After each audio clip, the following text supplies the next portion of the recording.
বললাম চোরেদের কিন্তু টাকা ফেরত দিতেই হচ্ছে। অনেক চেষ্টা হয়েছিল, যার যাই হোক বাবা চাকরি গেছে গেছে, টাকাটা যাতে ফেরত দিতে না হয়। যারা টেন্টেই অবৈধভাবে নিয়োগ পেয়েছিল, যারা যোগ্যদের হকের চাকরি চুরি করেছিল, টাকার বিনিময়ে চাকরি কিনেছিল, তাদের কিন্তু সেই সুপ্রিম নির্দেশ আপনাদের নিশ্চয়ই মনে আছে, যত টাকা বেতন পেয়েছিলেন তার একদম সুদ সমেত সুদে আসলে টাকা ফেরত দিতে হচ্ছে।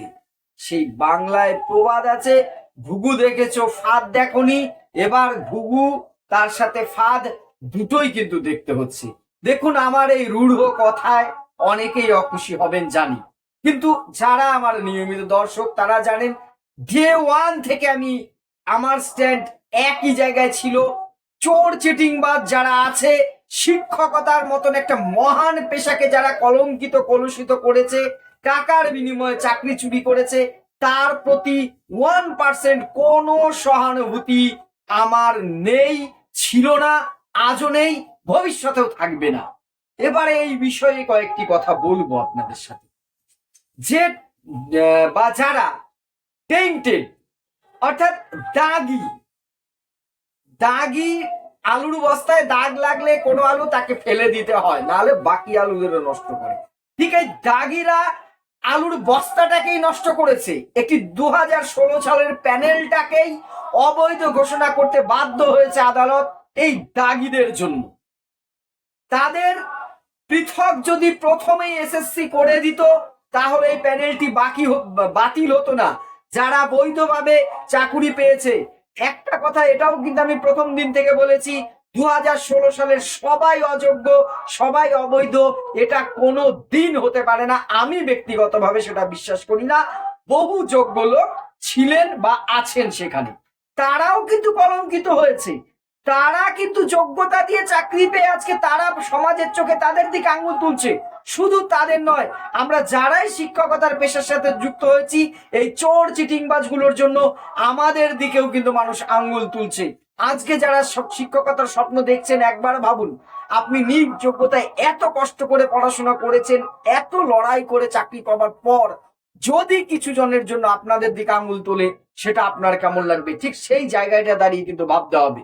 আজকে কিন্তু সুপ্রিম কোর্ট সেই নির্দেশটা আগে দিয়েছিল যে এদের চাকরি তো যাবেই, এদের সুদ সমেত 12% ইন্টারেস্ট সমেত তাদের যে টাকা বেতন পেয়েছেন তা ফেরত দিতে হবে।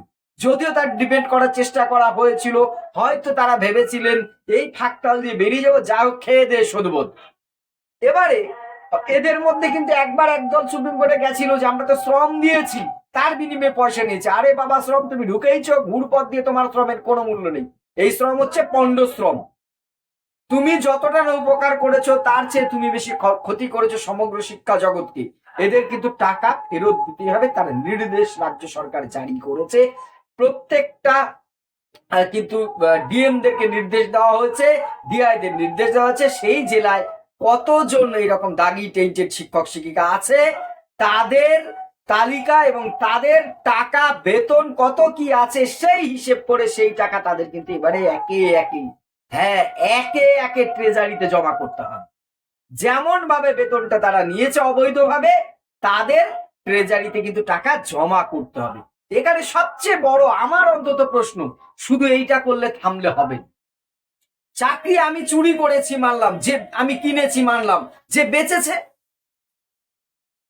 বিক্রি তো কেউ করেছে বলে এরা কিনেছে, তাদেরও কিন্তু এই রকম পর্যায়ের শাস্তি দরকার। তারা যত টাকার বিনিময়ে চাকরিটা দিয়েছিল তাদেরও সুদ সমেত সেই টাকাটা তাদেরও ওই রকম ভাবে ফেরত দিতে হবে সরকারের। তাহলে এক্সট্রা ইনকাম হোক। আমাদের কোষাগারের অবস্থা খারাপ, শুনি সবসময় ডিএ নেই, এটা নেই, সেটা নেই, তাই নয় কি? এবং তাদের দৃষ্টান্তমূলক শাস্তি দেওয়া হোক যারা এই সমস্ত ব্যবস্থার সাথে জড়িত। একটা কথা আছে যে একজন ডাক্তার যদি ভুল পথে হয়, একজন ভুল ডাক্তার যদি মানে অযোগ্য লোক হয়, তিনি হয়তো জীবনে কিছু লোককে ভুল চিকিৎসা করে কিছু লোকের ক্ষতি করবেন। একজন ইঞ্জিনিয়ার যদি দুর্নীতিগ্রস্ত হয়, অযোগ্য হয়, তিনি হয়তো দুই একটা ব্রিজ বানাবেন, বাড়ি বানাবেন, সেটা খারাপ হবে। কিন্তু একজন শিক্ষক শিক্ষিকা তার চাকুরি জীবনে, শিক্ষকতা জীবনে কত এরকম ডাক্তার, ইঞ্জিনিয়ার মানুষ তৈরি করবে, শুধু ডাক্তার ইঞ্জিনিয়ার, একজন সাধারণ মানুষ তৈরি করবেন তো শিক্ষকরা, তাহলে তিনি কি শিক্ষা দেবেন তাদের? যোগ্যরা গড়াগড়ি খাচ্ছে, বেকার ছেলেদের হাতে চাকরি নেই, আর ঘুর পথে আমি টাকা দিয়ে চাকরি কিনে নিয়েছি, শূন্য পেয়ে আমার 53 হয়ে গেছে, আমি রাজনীতি আছে, আমার টাকা আছে, তাহলে ভবিষ্যতে কি মুখ দেখাবো আমরা? কোন যুক্তি দিয়ে, একবার ভাবুন তো, কোন যুক্তি দিয়ে? সত্যি বলছি, একটি প্রশ্ন আমি 2-3 বার ফেস করেছি।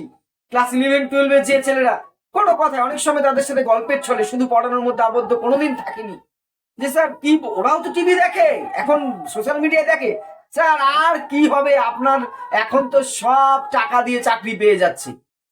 দেখুন, ওদের মাথায় ঢুকে গেছে চাকরি পেতে গেলে টাকাই দিতে হয়।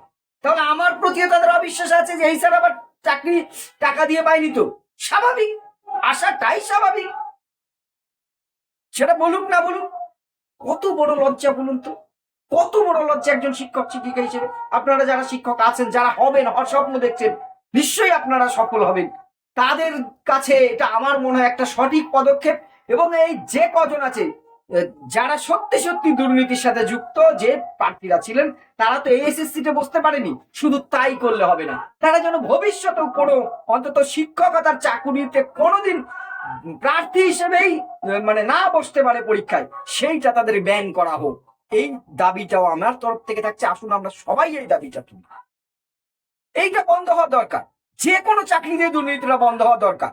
আমি দুর্নীতিকে কোনো চাকরিতে সমর্থন করছি না, তবে শিক্ষকতার ক্ষেত্রে সবকিছু ছেড়ে শিক্ষকতাকে এই জায়গায় পৌঁছাতে হবে। তাহলে শিক্ষক জাতির মেরুদণ্ড কি করে হবে, এই জায়গাটা ভাববার সময় এসেছে। এই টাকাটা ফেরত দেওয়াটাকে কে কোন চেকে দেখছে আমি জানি না, আমি আমার দৃষ্টিভঙ্গি থেকে 100% সমর্থন করছি। তবে হ্যাঁ, একজনও যেন যোগ্য, যিনি টাকা দিয়ে চাকরি পাননি, তিনি জানে অবিচার না পান, সেটাও আমি অবশ্যই অনুরোধ করব। সিস্টেমকে, ব্যবস্থাকে, বিচার ব্যবস্থার প্রতি আমার অনুরোধ থাকবে, একজনও যাতে মানে অন্যায় না করে শাস্তি না পান, কিন্তু অন্যায় করে একজন যাতে পারও না পান। এইভাবে চলুক। এই সিস্টেমটাকে একটা কঠোর জায়গায় আনতে হবে। আইনের বাণী, বিচারের বাণী নীরবে নিবৃত্তে কাঁদে, এইটা যাতে না হয়। 2016 যোগ্যরা প্রচুর যন্ত্রণা ভোগ করেছেন, আমি বলেছি আমি তাদের পক্ষে, যোগ্যদের পক্ষে বরাবর ছিলাম, আছি তাদের পক্ষে। আর ফ্রেশার ভাই বোনদের পক্ষে তো আমি মানে গলা উঁচু করে সব সময় কথা বলেছি, আজও বলছি। তারা, এই যোগ্যরা একমাত্র এদের জন্য এত যন্ত্রণা সহ্য করেছেন, তাদের আবার পরীক্ষায় বসতে বলেছেন, অনেকে সফল হয়েছেন, এত কিছুর পরে অনেকে সফল হতে পারেননি, সমাজের চোখে তারা ব্যঙ্গ বিদ্রুপের শিকার হয়েছেন একমাত্র এই কতজন এই ধরনের অবৈধভাবে নিযুক্ত শিক্ষকদের জন্য। তাদের প্রতি কোনো সহানুভূতি আমি দেখাতে পারছি না, আমাকে ক্ষমা করবেন। আপনাদের কি মনে হয়, এই সিদ্ধান্তকে কতটা সমর্থন করেন? আমার সাথে একমত হতে পারেন, আমার সাথে দ্বিমত ত্রিমত যা হোক হতে পারেন, অবশ্যই কমেন্ট বক্স ওপেন আছে, মতামত জানাবেন। ধন্যবাদ।